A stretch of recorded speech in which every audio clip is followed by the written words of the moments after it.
Preparations for installation are now made. The installer will correctly mix and apply the adhesive to the support clips. We've used a fast-acting epoxy to the starting course and a slower cure mix for the intermediate clips. The panels, due to their size and weight, are moved into position with the added suction caps.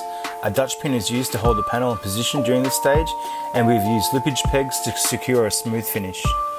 The results speak for themselves and showcase the simplicity of the system and its advantages over traditional fixing.